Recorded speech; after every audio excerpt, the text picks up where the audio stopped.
My name is Tiffany Spraggins-Payne, and I am your host of Zigzag, a segment that focuses on empowering women in the STEM, transportation, and technology industries. My guest today is Danielle DiLeo Kim. She is an architect, urban designer, and community connector with 20 years of experience in the Philadelphia region. She combines these skills to deliver revolutionary projects that move cities forward. Welcome, Danielle. Thank you. Pleasure to be here. Pleasure to have you. We'd love to just jump right in and talk a little bit about your educational background. I started as a young child, as a young person. I really grew up very excited about making things and drawing, and was kind of always working on projects around the house, and was very interested in being, frankly, an artist. And my father is an engineer by training and very practical, self-made person, and really wanted me to study something that would basically be able to get me a job when I graduated college. So we compromised on architecture. And at the time, I guess I was about a junior in high school, I really wasn't sure what architecture was about. And I kind of assumed it was like drafting. And back in the late 80s, early 90s, that's how a lot of work was done, was drafting by hand. So I was like, okay, that's fine. We'll do that.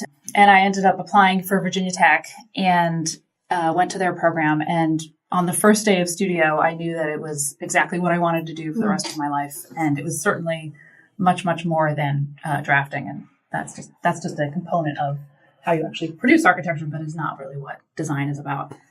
And really from that day forward of school, I just loved the whole experience of learning what it was to be a designer, and the design process that you learn when you're becoming an architect or a designer of similar trades is really one in which allows you to constantly question, constantly push, and experiment with new things. I went to a very progressive school. Virginia Tech has a really wonderful pedagogy that's based on the Bauhaus school that was originally founded in Germany in the 1930s, and just led a great basis for trying new things and always kind of experimenting and understanding that there's probably a new way to do something. And that really just resonated with me as a young person, and certainly allowed me to be a creative individual and use the interests I had in drawing and design. And that just got clearer as I studied architecture. That's wonderful. Could you unpack a little bit for us the design process? Are you referring to strategic design? Are you referring to design thinking? Sure. What are these principles that it's a part of your toolkit now? Sure. So I think, I'm specifically talking about the design process. Right. So when you are, when a client hands you a project and says, I would, please help us with the following concerns or issues. It might be, please design us a house. It could be, please design us a new community center. It could be, please help us with a community plan. So all of those asks require you to kind of start from the beginning to do an assessment of what do we know about the current conditions. What is the site? Who are the people that need this task done? What is it about their culture? What is it about their life use or the way they expect to use the project in the end? That all of that is kind of information gathering that begins to inform the basis of kind of how to move forward.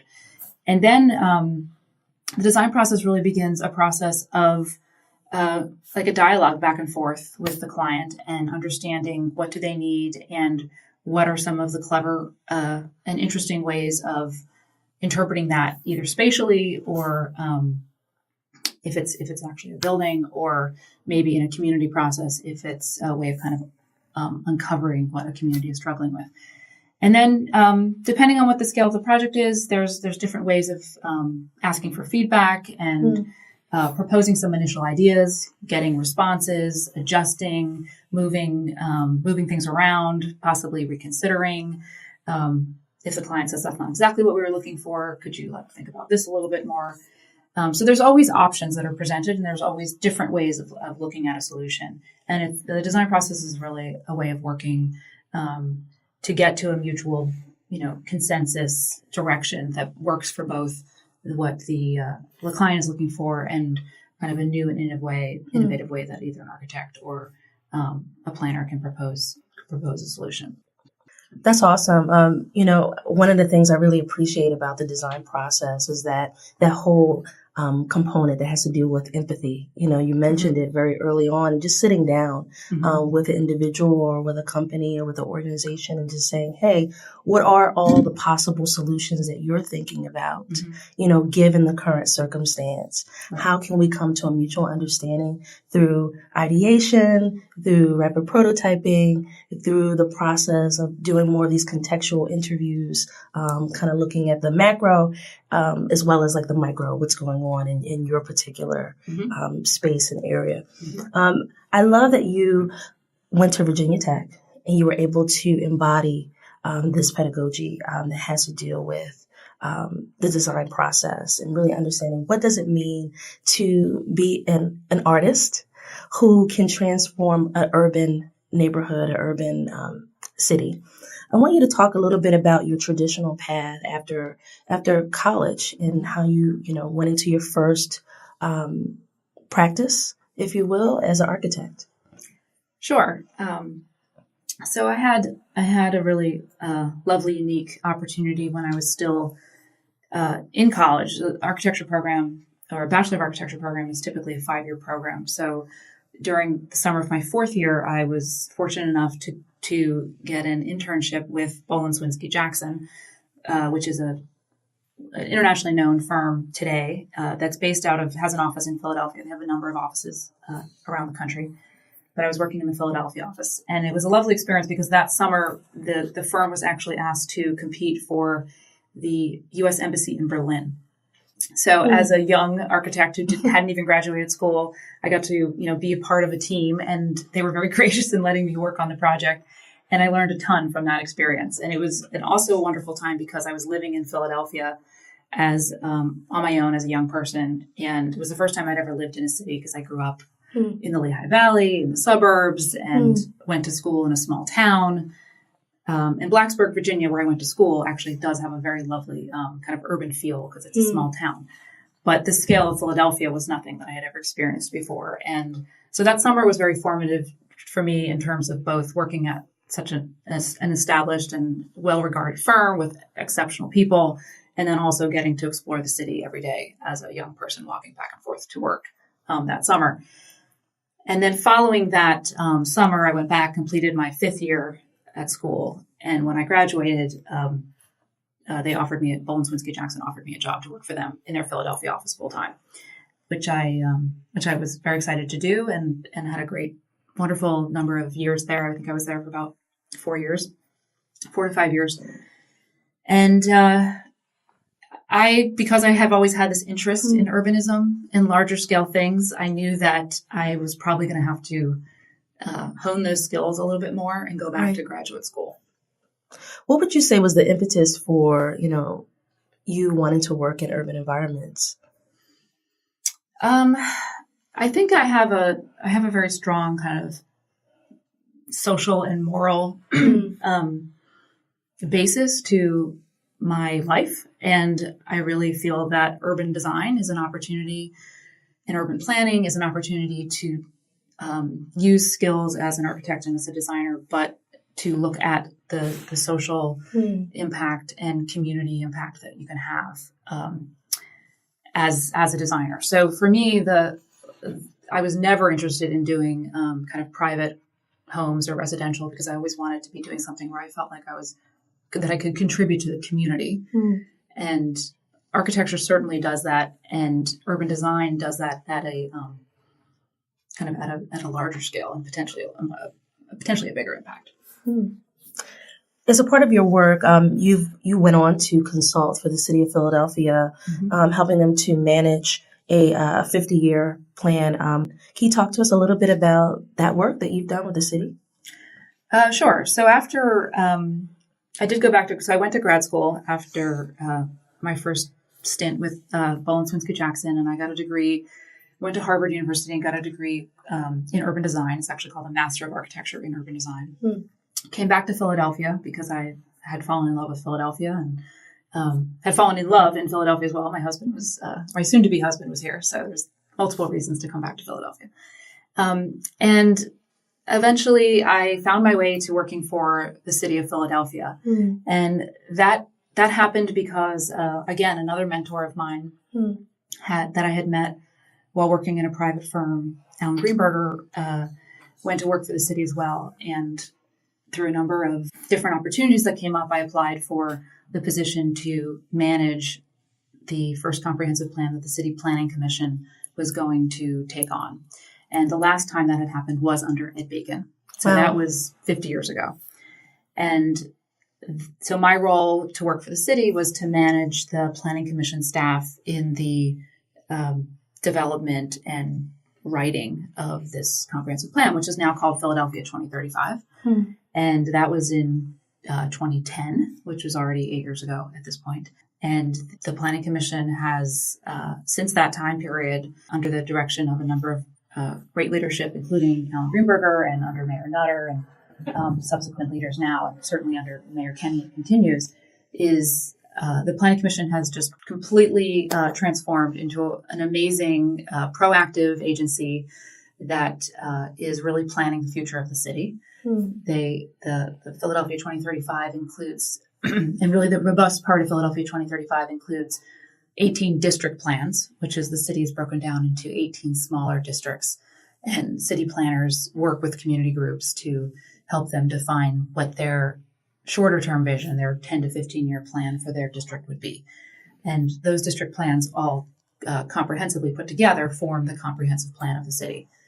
And it's been a very successful program. There's been a number of other sub-programs that have come out of the Planning Commission that have been hugely successful.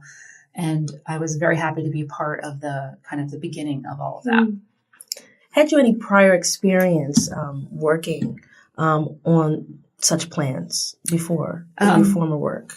No. And frankly, I'm not sure that, aside from the city planners who were already at the Planning Commission, who were doing community planning all the time, no one there had written a comprehensive plan before because it hadn't been done in 50 years. So, so the advantage, and I think this is where the advantage of being a designer and a bit of an outsider, I know that was kind of like probably perceived in a number of different ways, but led to our advantages where I feel like we really kind of started from scratch and we didn't have any precedent that we had to follow aside from what the state mandated rules are, what contents we need to include in a comprehensive plan. So we knew the framework of what the comprehensive plan needed to include.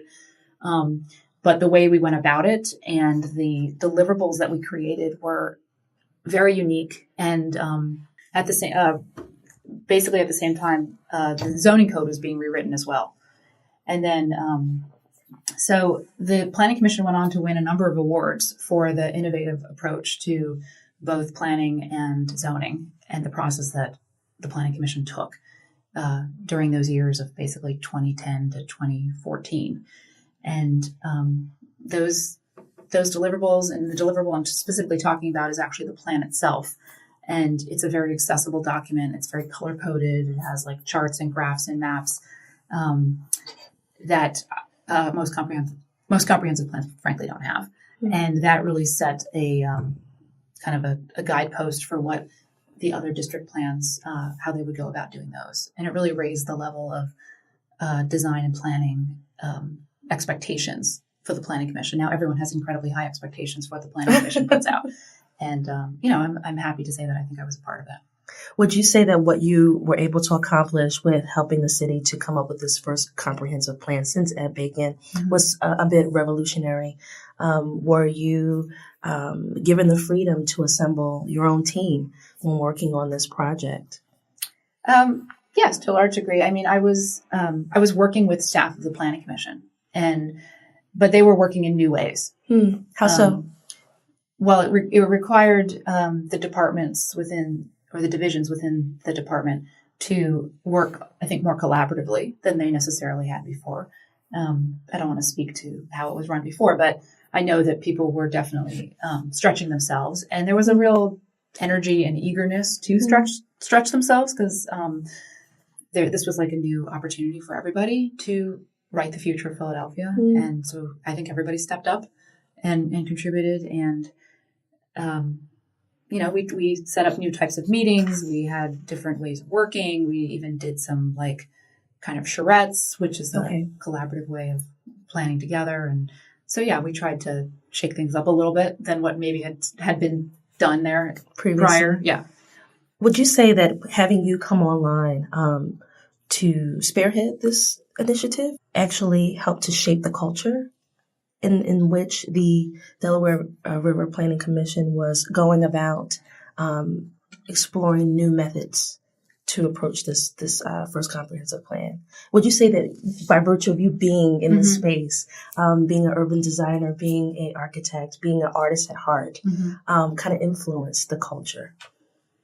Of course, I would like to think that. I do think it probably did. And I think there are some people who would say yes, and maybe some people who would say no. And I wasn't the only one there. I just want to make that clear that I was working very closely with other leadership, and of course. But this was the project that I was managing. And so I think collectively the management was very open to thinking about things differently, and we were all energized by it. And certainly I would say that the graphic component and the presentation of the plan itself was, I think, a direct result of my design experience. Yes. Wonderful. So I just want to take a leap forward. You actually founded and created your own Montessori school, Clementine Montessori School. I did. Tell us about that journey and why. Why start a Montessori school in Philadelphia? Right. Well, that was definitely qualified as a zigzag. I think I've mentioned a few zigzags up to this point in our conversation, but that one, why do those things happen? Because when you become a parent, you do crazy things. I Absolutely. think, right? You suddenly become like this huge force of advocacy for your children. And it's funny because Montessori was a type of early child learning pedagogy that I actually learned about when I was at Virginia Tech, coincidentally.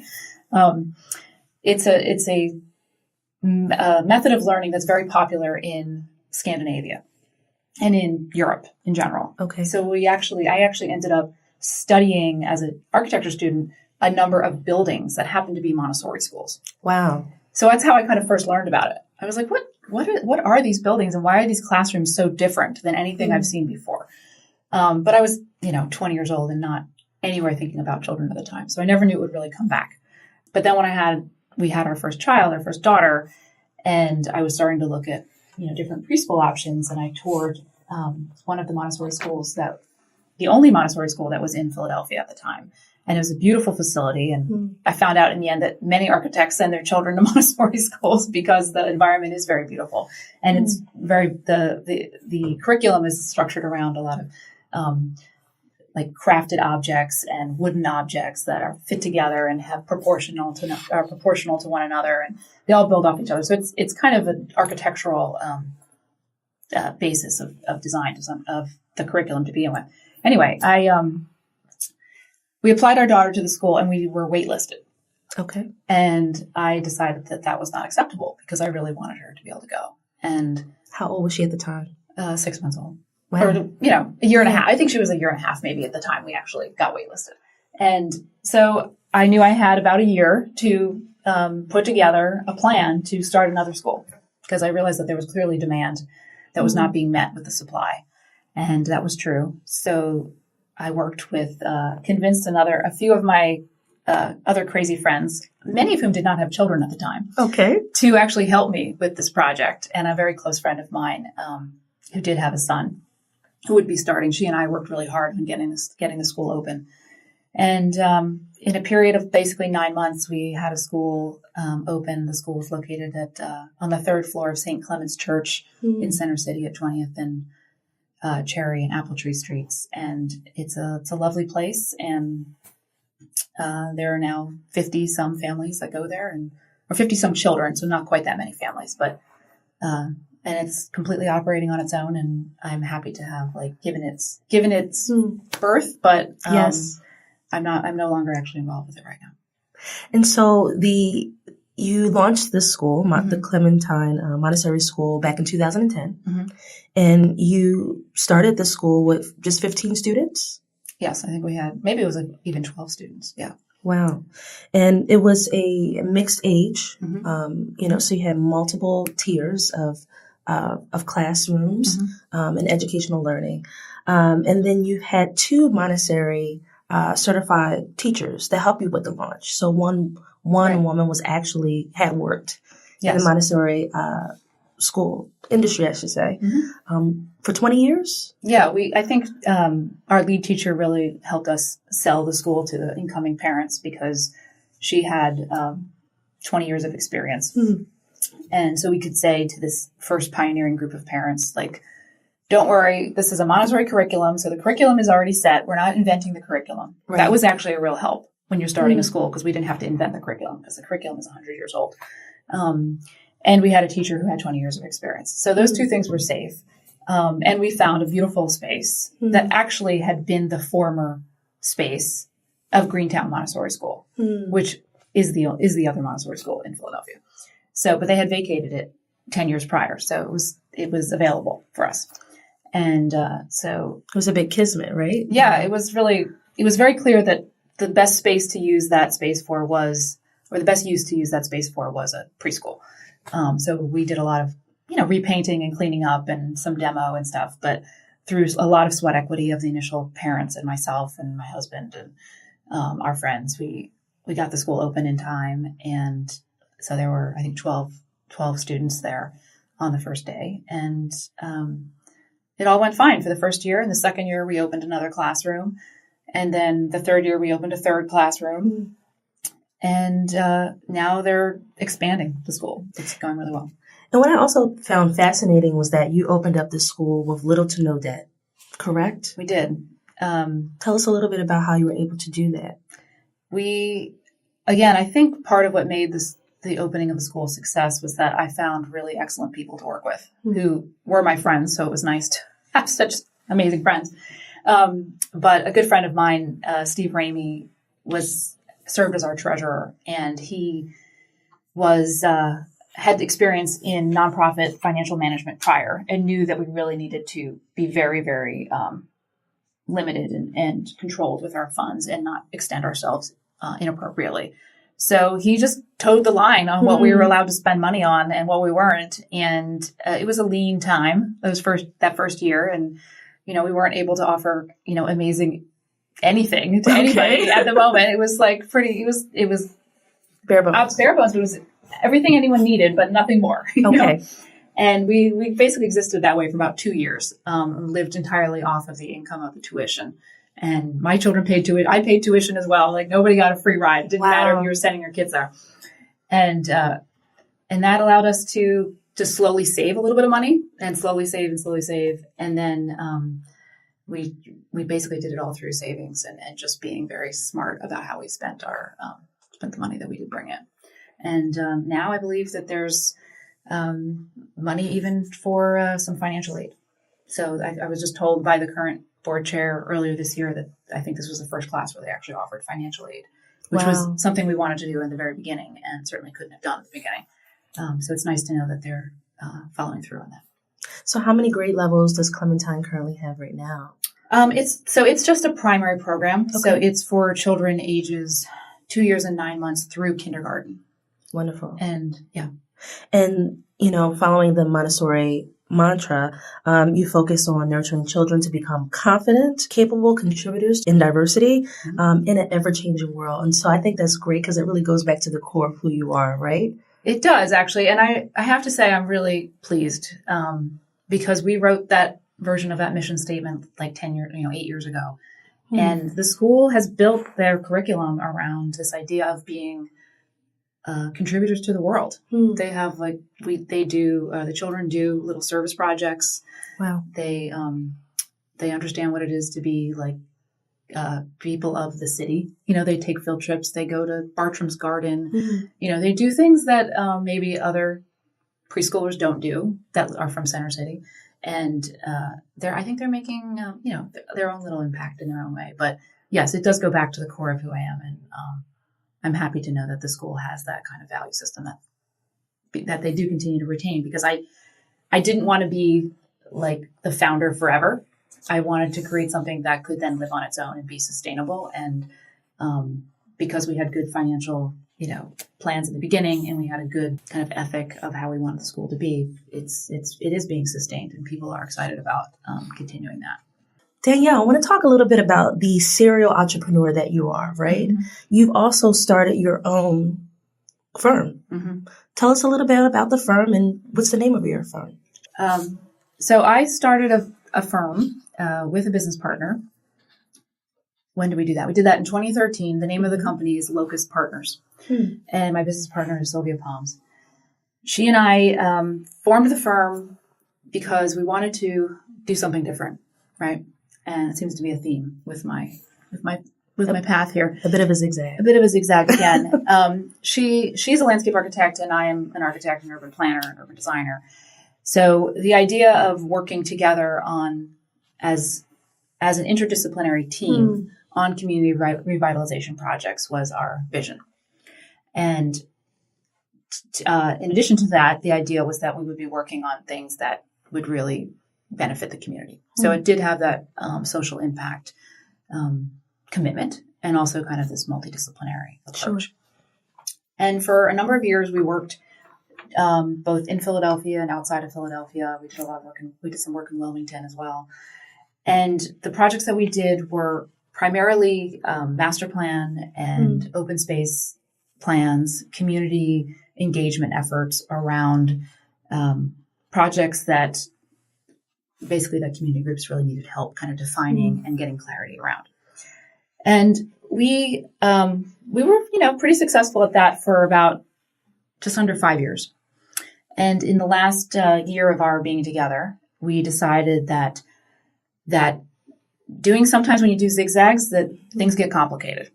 Right. And we had realized that working interdisciplinary, while we both, I think, still believe today that is truly a successful way to make projects happen, that the client groups that we were working for didn't necessarily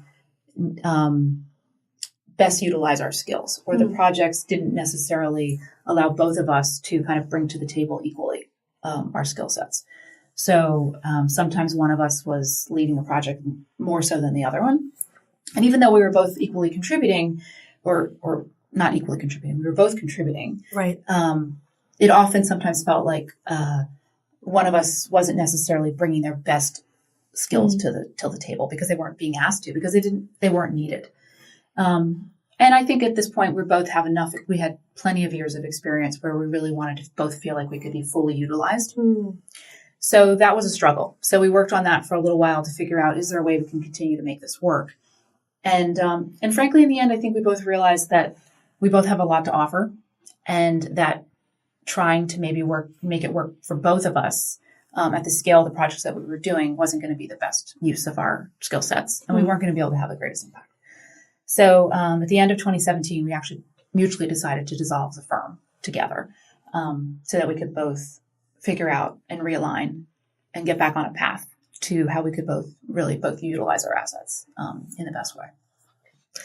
So your social impact design firm was really the catalyst to begin to go after supporting these the community at large. When you talk about size and scale of these companies or organizations or entities that you were supporting, are you referring to revenue size, or are you referring to social impact initiatives? How were you and your partner able to define who your target audience will be, who will be the beneficiaries of your skill sets and services? Sure. We were working mostly with small organizations, mostly like community groups. Like grassroots? No, they were established for 501c3. So they were nonprofits that were either a development corporation or a civic association or a social services agency. Okay. We also did some work for the city of Philadelphia as well, different municipal agencies within the city. We also worked for PIDC We did some planning work for PIDC. So I think our mission of wanting to, change the world maybe clouded our business acumen of realizing that in order to really have impact, the scale of the size of the organization, the capacity of the organization, and frankly, the funding sources of the organization needed to be larger and more stable. And that while we were given projects of, modest size to work on, they typically lasted for a short term. They were 6-month to 9-month projects.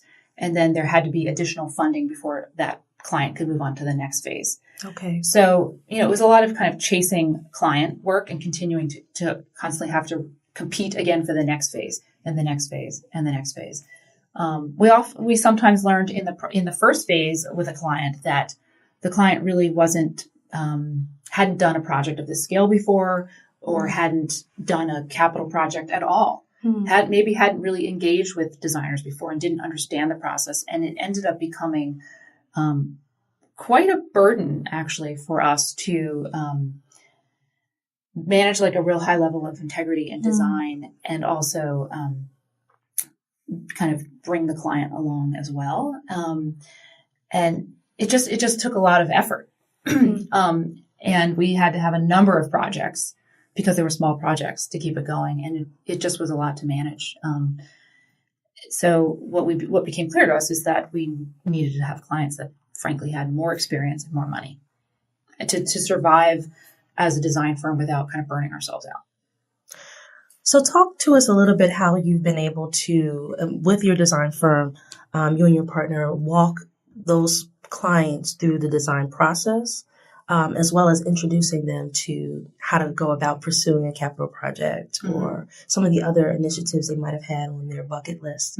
Just kind of walk us through what a consultation would look like if you were sitting down with one of those nonprofit organizations. Sure. Well, I can use an example of a project we did in Wilmington where we were asked by kind of an overarching CDC, Community Development Corporation, to help with 3 different open space projects that were in 3 different neighborhoods, in which the neighborhood groups didn't necessarily know or see each other related to one another, even though these 3 spaces weren't that far apart from one another. Right. The community groups had kind of decided what their turf was and that they weren't interested in the other community's turfs. So we basically needed to create a very engaging process in which we met with each of the 3 different groups at the very beginning and really kind of initially collected really what are your hopes and dreams for these 3 individual spaces. And we basically treated them as if they were 3 separate client groups. And collected their ideas. It was a kind of a working meeting where we sat around the table with pens and markers and everybody wrote down their ideas with us. And then we would go back and translate those ideas into how does that turn into open space? And we did some sketches and some ideas about what are we hearing from the client? What are we hearing from the community groups? And then you always have to balance that with what the client is actually allowing you to say, like what the client wants you to take from those conversations. Right. Because in the end, the client knows that like we don't have all the money in the world. So even though the community group might be asking for something that is unreasonable, we can't put that in the plan because we will never be able to fundraise for something like that. Right. So it's a balance between asking the community what they want, but also setting reasonable expectations of what they can reasonably expect. Right. And then we went back out. So we did some initial sketches. We came up with multiple ideas for each of the 3 sites. We went back to each of those 3 groups again, showed them the different options, listened to their feedback, helped.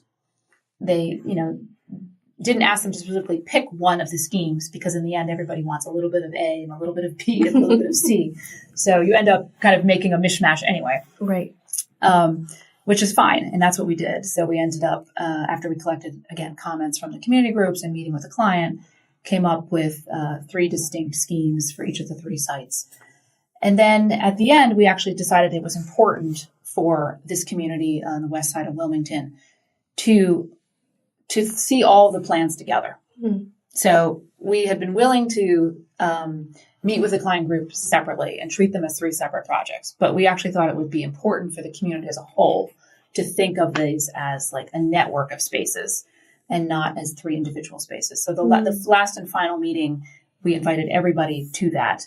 And that allowed all of the different community groups to see what their neighbors had been designing. And, we certainly made sure that across the 3 different parks that there were similar elements, that there were similar kind of design approaches so that they actually felt like a connected system of parks, so that if they did travel to each other's neighborhood parks, they would feel like there was some felt familiar. Yeah. That's awesome. In doing that sort of work, I know you closed, both you and your partner mutually agreed to close your design firm, but then you've excitedly launched a new initiative, the DDK LLC. So Danielle DiLeo Kim. That's me. You started another practice. We were actually consulting on the US 250 plan. Mm-hmm. Really exciting work. You're going to be actually developing a large plan. You're working on it right now, actually, to plan out the 2026 anniversary of the founding of the country. Mm-hmm. I mean, that's huge. Mm-hmm. How did you stumble across this initiative, and were you actually sought out to work on this project? Sure. Well, yeah, I actually was sought out to work on the project, and that was really special for me, and I was very, very happy to get an opportunity to work on it. The project is I'm working for. So let me just step back for one moment. When we decided to dissolve Locust Partners at the end of 2017, I had just about that time been approached by the organization USA 250 to help them with stakeholder engagement on building consensus and coalition building around the USA 250 plan, which is a national and local and regional effort that will take place between 2025 and 2026 across America, and also with the idea that a convening campus would happen in the Philadelphia region to celebrate the 250th founding anniversary of the founding of the country. So it's an enormous project, and when I was initially asked to do the stakeholder engagement, I said yes, and I could tell very early on that because this project has had a number of people working on it for a number of years, very aggressively, and they've been doing a wonderful job, like coming up with many, many ideas of what the different types of activities and events should happen over the course of the years leading up to 2026. It was also very clear that there needed to be some kind of overall management of the project itself. I learned pretty early on that the main deliverable that USA 250 is working on right now is a presentation to a congressional commission in Congress called the U.S. Semi-Quincentennial Commission. Semi-quincentennial is 250. Wow, very cool. That's the official word for it. So there is a congressional commission that will take the proposal and the suggestions that USA 250 is working on to review, and then they themselves, the commission, will have to present to both the White House and to Congress a proposal for what the 2026 anniversary should look like. And our hope is that they will accept the USA 250 proposal, obviously in its entirety, but of course, they have the right to author their own version of it. So I'm helping. I've basically been asked to help with the stakeholder engagement, and then in early January was asked to serve as the launch director for this vision presentation that's going to go to the commission.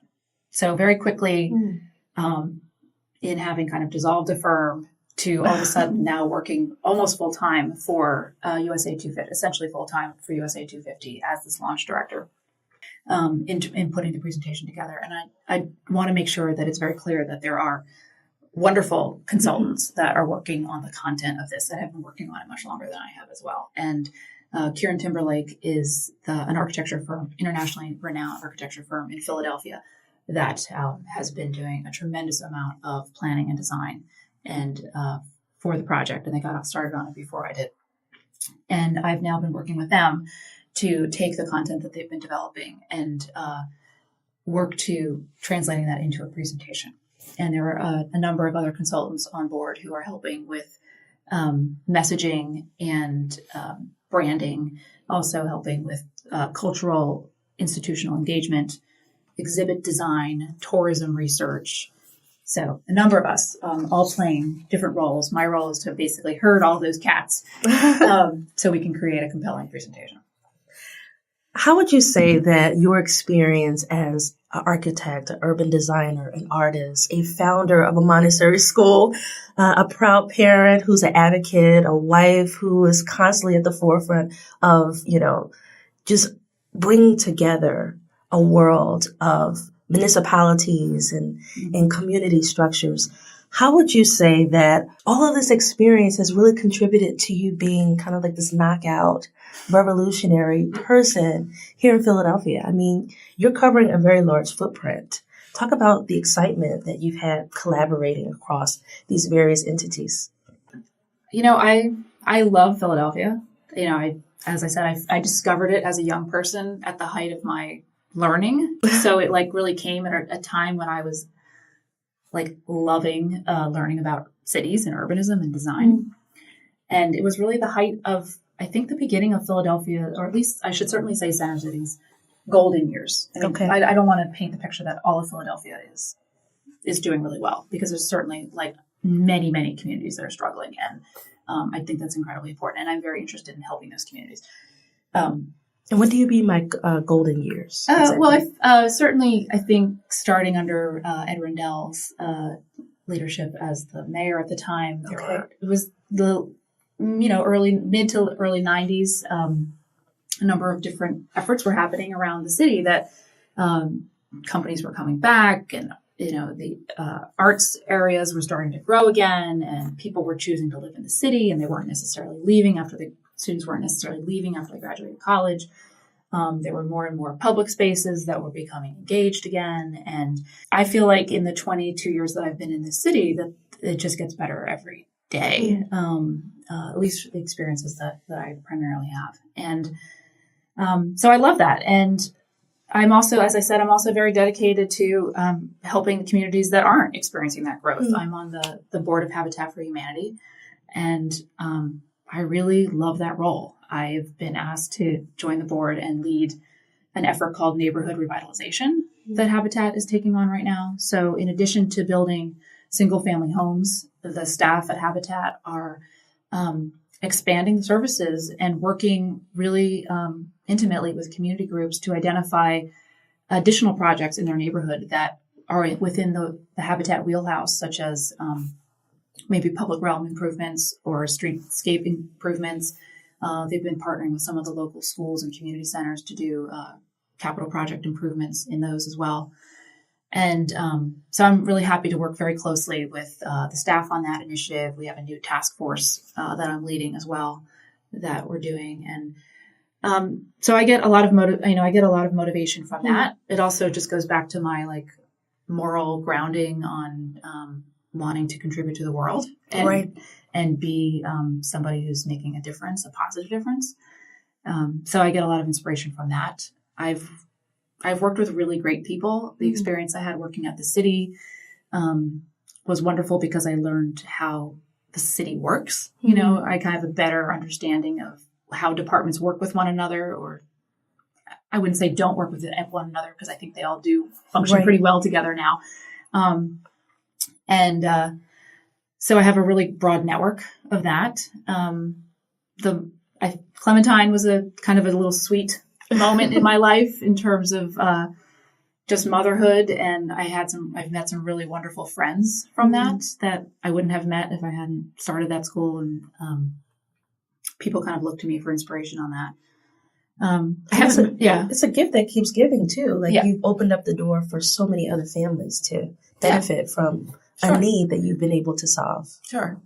I'm also very active in my church. So the church I go to is Arch Street United Methodist Church, and it's an unbelievably progressive and very welcoming church in Center City that's doing amazing work to combat homelessness and be very involved in the community. And the leadership there is excellent as well. So I feel like I've had just great spiritual and community mentors in my life. I've been very fortunate to have great experiences. I haven't mentioned my husband, but he's pretty awesome too. And he's my silent supporter. Yes. And he's also your co-world changer, right? Yeah. Because you're at the helm of all these amazing projects that are really changing the face of not only Philadelphia, but a larger footprint nationally.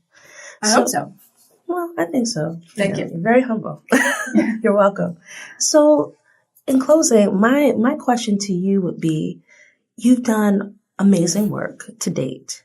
What might success look like to you? That's a nice question. I probably am harder on myself than I should be. Because at first I was going to say, I'm still struggling, but I feel like I have had a lot of successes, and I have a lot of energy and a lot of passion to do good in this world. So I don't necessarily see myself slowing down. Okay. Anytime soon. I don't know if there is like a moment of where I'll feel like I've reached success where I can just like sit down, because I don't really intend to sit down. So I like taking these small successes as they come. And if I can look back in life and see that I've had like a nice collection of a number of big initiatives that have happened and have made people's lives like more authentic and more meaningful and easier, and had a better sense of where they live and their sense of place, then I would feel like I've accomplished what I needed to accomplish. That's wonderful. And you have 2 daughters. I do. And so what might be the aspirational goals that you have for them, having done what you've been able to do? I mean, you look very young. I just had a birthday yesterday. I'm not that young. Happy belated birthday. You're welcome. And, I can only imagine having this mother that's a force, a leader in Philadelphia, a leader at a national level, a leader in the home, right alongside of their father. What might be some aspirational goals that you have for them? I guess I would like them to be similar to me in the sense that they are contributing in a positive way in life. And that obviously, certainly we all want our children to be happy and healthy, right? That goes without saying. And I do think that they are good stewards already of the world. And I think some of that definitely goes back to actually their Montessori training. They're very independent, very self-sufficient children. And they go to a Quaker school now, so they have great values in terms of being social contributors to the world. So, I feel very blessed, and I'm certain that they will find their path and find their ways of contributing. Thank you. My name is Tiffany Spraggins-Payne, and I'm your host of Zigzag, a segment that focuses on empowering women who are entrepreneurs and industry leaders in the STEM, transportation, and technology industries. Today, my guest was Danielle DiLeo Kim. She is an architect, urban designer, and community connector with 20 years of experience in the Philadelphia region. Thank you so much for joining us today. Thank you. It was a pleasure. Thank you for listening, everyone. This is Ryan Martin, the production consultant for The Grit Live. If you enjoyed this episode of Zigzag, please share it with the world and tag the Enterprise Center in all your posts. If you have any feedback at all, please email us at thegritlive@gmail.com.